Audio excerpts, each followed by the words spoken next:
जनजाति और अन्य परंपरागत वन निकासी अधिनियम 2006 में भारत की संसद द्वारा पारित एक ऐतिहासिक कानून है। ये कानून वन भूमि पर निर्भर समुदायों के मौजूदा वन अधिकारों को कानूनी मान्यता देता है और रिकॉर्ड दस्तावेजीकरण भी करता है।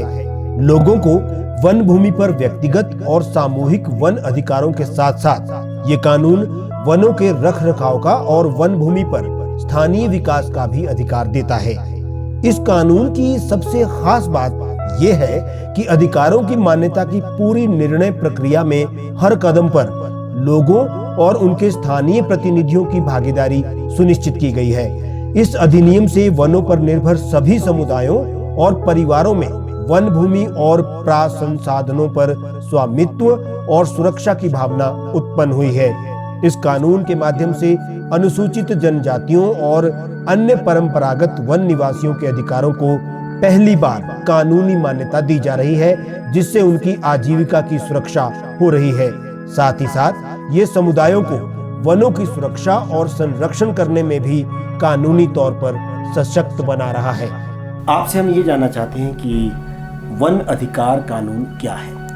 तो वन अधिकार कानून जो है ये 2006 में भारत का पार्लियामेंट ने पास किया था और उस समय ये एक हिस्टोरिकल लेजिस्लेशन था और इसका मूल उद्देश्य ये था कि वनों से जुड़ के जो भी समुदाय है, मानिए शेड्यूल्ड ट्राइब्स और अदर ट्रेडिशनल फॉरेस्ट ड्वेलर्स, इनका अधिकार को हम रिकॉग्नाइज करें, उसको मान्यता दिया जाए। तो ये एक हिस्टोरिकल इनजस्टिस जो हुआ था उसको करेक्ट करने के उद्देश्य से लाया गया कानून है और इसमें शेड्यूल्ड ट्राइब्स और अदर ट्रेडिशनल फॉरेस्ट ड्वेलर्स का अधिकार को रिकॉग्नाइज किया जाए।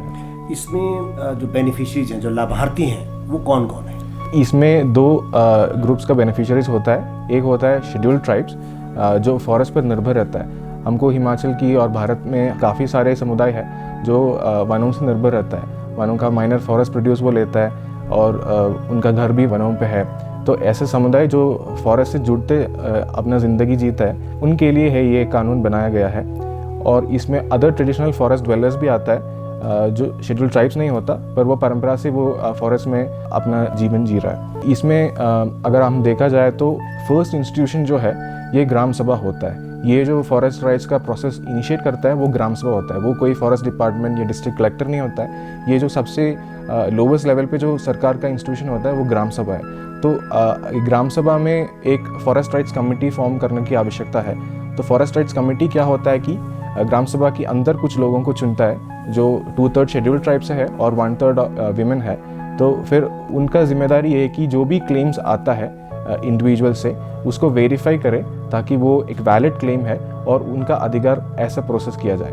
फॉरेस्ट राइट्स कमेटी जब वेरीफाई करता है उसके बाद एक सब डिविजनल लेवल कमेटी को जाता है और सब डिविजनल लेवल कमेटी के बाद डिस्ट्रिक्ट लेवल कमेटी को जाता है, जहाँ पे डिस्ट्रिक्ट का कलेक्टर होगा, डिप्टी कमिश्नर होगा और डिविजनल फॉरेस्ट ऑफिसर होगा और एक वेलफेयर ऑफिसर होगा जो ट्राइबल डिपार्टमेंट की तरफ से है। फिर फाइनली उनको एक लैंड राइट दिया जाता है। इस कानून में लैंड राइट्स और एक बहुत महत्वपूर्ण राइट है जिससे वो लैंड एलिनेशन जो सालों से ट्राइबल ग्रुप्स को हो रहा था उसको ख़त्म कर रहा है और उनका राइट्स हम रिकॉग्नाइज कर रहे हैं। तो ऐसा एक काफ़ी इंस्टीट्यूशंस है और इनका महत्वपूर्ण जिम्मेदारी है कि क्लेम्स को वेरीफाई करें और जो सही डिजर्विंग बेनिफिशियरी है उनको राइट दिलवा जाए। आम जन समुदाय की क्या कर्तव्य हैं और उनकी क्या रिस्पॉन्सिबिलिटीज हैं? इस कानून में भी अधिकार के रूप में भी इनको कुछ रिस्पॉन्सिबिलिटीज़ दिया गया है और वो ये है कि फॉरेस्ट कम्युनिटीज़ जो भी है जिनके पास अधिकार मिलता है वो जंगल की देखभाल करे, जैव विविधता को संरक्षण करे और वन्य जीव के प्रति संरक्षण करे। तो ये एक बहुत ही महत्वपूर्ण अधिकार है जिससे ग्राम सभा और जो भी लोअर लेवल इंस्टीट्यूशंस है उनको संरक्षण कर सकता है जंगल को। और उसमें एक बहुत ही पावरफुल राइट उनको दिया गया है कि वो कुछ भी एक्टिविटी जो है अगर उनको लगता है कि ये जंगल को, जल को, वन्यजीव को नुकसान करता है उसको ग्राम सभा स्टॉप कर सकता है। तो ऐसा भी काफ़ी अधिकार है और ड्यूटीज़ है जिसमें जंगल की संरक्षण की तौर पर और उनकी कल्चरल हेरिटेज संरक्षण की तौर पर उनको स्टॉप कर सकता है। हिमाचल में समुदाय विशेष कम्युनिटी वो किस तरह से इसका लाभ उठा सकते हैं? अगर ये एक्ट हम देखें तो इसमें 3 तरह की राइट्स है बेसिकली। एक होता है जो इंडिविजुअल राइट्स है जिसमें हर एक बेनिफिशियरी को राइट्स मिल सकता है। उसमें लैंड टाइटल्स के तहत उनको सेटलमेंट राइट्स मिलता है ताकि वो किसी एक फॉरेस्ट लैंड वो ऑक्यूपाई कर रहे हैं सालों से और उनको वहाँ सेटल करने के राइट्स दे देता है। दूसरा होता है कि इसमें माइनर फॉरेस्ट प्रोड्यूस की एक्सेस और मतलब ये जो फॉरेस्ट से जुड़े हुए समुदाय है उनको कहीं ना कहीं फॉरेस्ट प्रोड्यूस से ही वो अपना ज़िंदगी जी रहा है। तो वो राइट इंश्योर कर रहा है कि वो फॉरेस्ट प्रोड्यूस को सस्टेनेबली कैसे वो एक्सट्रैक्ट करे और उसको इस्तेमाल कैसे करे। और तीसरा है कि कम्युनिटी फॉरेस्ट राइट्स, माने कि समुदाय को पूरे तरह से एक राइट्स दिया जाता है ताकि उनका पास एक फॉरेस्ट लैंड रहेगा, उसका एक डिटेल्ड मैनेजमेंट प्लान वो बनाएगा, वो फिर डिपार्टमेंट के साथ साथ सहयोग में उसको अप्रूव करके वो इम्प्लीमेंट करेगा। तो ये 3 राइट्स है। इसके अलावा विकास का भी अधिकार ये एक्ट दे देता है। तो इसमें क्या होता है कि जो स्कूल है, डिस्पेंसरीज है, हॉस्पिटल्स है, रोड्स है, ये सब विकास है। और सरकार को ये देखना कि हर नागरिक को ये ज़रूरी है, ऐसा नहीं कि वो जंगल का समुदाय है कि उनको नहीं है।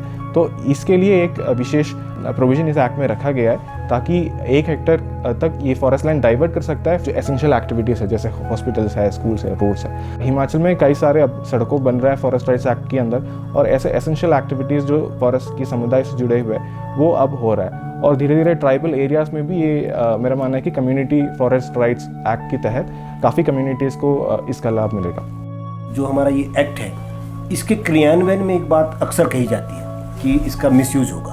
कई राज्यों में देख रहा है कि इस एक्ट का मिसयूज हो रहा है और इसकी वजह से काफ़ी एनक्रोचमेंट्स हो रहा है। कोई जो नॉन डिजर्विंग बेनिफिशियरीज है उनको जा रहा है। ये एक लैंड डिस्ट्रीब्यूशन स्कीम की तरह कहीं ना कहीं मिस इंटरप्रेट हो जाता है। और इसका main responsibility forest rights committee और ग्राम सभास में रहता है कि वो सही बेनिफिशियरीज को अधिकारों के सामने लाए और जो भी SDLC है, DLC है, उनके सामने लाए।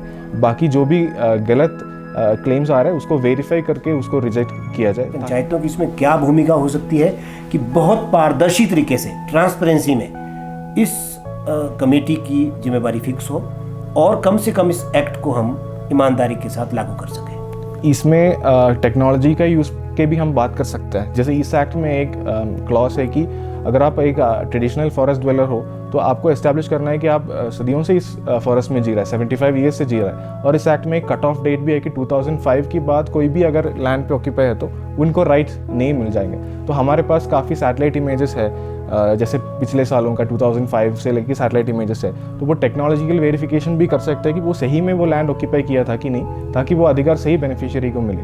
पहाड़ी भूगोल समाज जंगल की एक खास जगह है। चाहे बड़ा भंगाल, भरमौर, किन्नौर, शिमला, कुल्लू या लाहौल के ऊंचे कंडे हो जहां घुमंतू पशुपालकों का पशुधन चरता है, या फिर मंडी, कांगड़ा और सिरमौर के बाण के वन और घासनी हो जहां से महिलाएं घास, लकड़ी, पत्तों को लेकर आती हैं। चाहे शामलात या नदी के किनारे चारागाह हो जहां जानवर चरते हैं। कहीं से कारीगर टोकरी बनाने के लिए बांस और अन्य सामग्री लाते हैं तो कहीं से बुरांस के लाल फूल लाकर गांव के लोग चटनी और शरबत बनाते हैं। जड़ी बूटी, जलाऊ लकड़ी, पूजा स्थल हो या शमशान घाट, पहाड़ी लोगों का जीना मरना वन भूमि और उससे उपजने वाले अलग अलग उपहारों पर टिका है, जिसके चलते ये आजीविका और अस्तित्व के लिए वनों पर निर्भर है।